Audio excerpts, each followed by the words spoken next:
is in about 2 weeks' time, and I figured out over the weekend that I'm not 49. I'm 48, so I've got 2 years before I get to 50.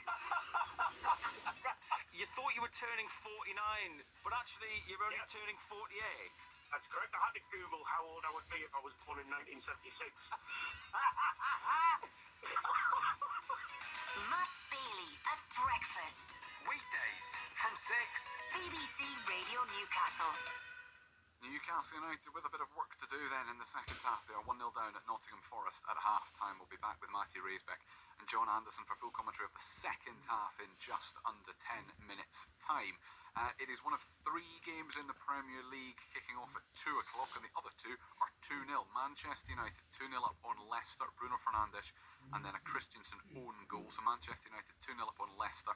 They're not quite reached half-time at the Tottenham Hotspur Stadium yet, but Spurs would quite like it to be half-time right now, I think, because they are 2-0 down at home to Ipswich. Sammy Schmudix after half an hour, Liam Delap in the 43rd minute as well. So Spurs 0, Ipswich 2 at half-time. It is Chelsea against Arsenal at 4:30. In the Championship, the Sheffield derby was won by Sheffield United. Tavon Campbell 5 minutes into the second half, giving United a 1-0 win over Wednesday. That moves them level on points with Sunderland at the top of the table, but Sunderland still top on goal difference. They're just getting towards the very end of Hull City against West Bromwich Albion, because that one kicked off at 1 o'clock. West Brom 2-1 up. That was a half-time score as well. Carlin Hearn-Grant and Josh Madja with West Brom's goals inside the opening 20 minutes. João Pedro got one back for Hull just before half-time. So 2-1 at the break and 2-1 in the 92nd minute as well. And the final Championship game of the weekend is Burnley against Swansea that kicks off at 3 o'clock. In the Women's Super League earlier, Chelsea comfortable 3-0 winners away at Liverpool. Myra Ramirez and Guro Reiten towards the end of the first half. Aggie Beaver-Jones in injury time in the second half. So Liverpool 0, Chelsea 3.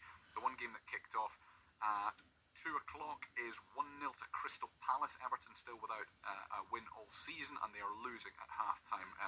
Izzy Riley with Crystal Palace's goal in the opening minute. It's a 3 o'clock kick-off between West Ham and Leicester, and then Manchester United take on Aston Villa at the unusual 7 o'clock, 6:45 on a Sunday. Kick-off time tonight is the final WSL game of the weekend. And in the Women's Championship, all 3 of our teams in action today. Durham have already finished, and it was a 1-1 draw away at Southampton, thanks to Molly Lambert's 85th minute equaliser. They were 1-0 down from the 20th minute onwards. That has already finished. The other games here are all 2 o'clock kickoffs. Newcastle United conceding in the final minute of that first half, so they are 1-0 down at Bristol City at half-time. Birmingham lead 1-0 away at London City Lionesses. Gemma Lawley in the middle of that first half. Sheffield United 1-0 up at Portsmouth. Maria Farrugia, formerly of Sunderland and Durham, with Sheffield United's goal. And it's Sunderland 1, Blackburn 1 at half-time as well at Eppleton. Katie Kitching, the New Zealander, had given Sunderland the lead. At Blackburn equalising in stoppage time at the end of the first half. And actually, at Birmingham have now gone 2-0 up at London City Lionesses. And it's another former Sunderland player, Niamh Herron, scoring Birmingham's second in the 6th minute of first half injury time. So they haven't actually reached half-time yet, quite. And it's London City Lionesses 0, Birmingham City 2.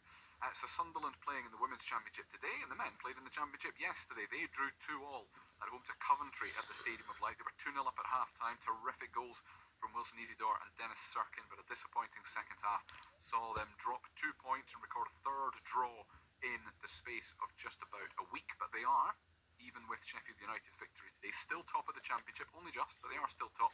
After yesterday's game, their head coach, Régis Lebris, spoke to our Sunderland commentator, Nick Barr. Régis, at half-time, I think the feeling was there was only going to be one winner in the game, and it's sort of derailed after that.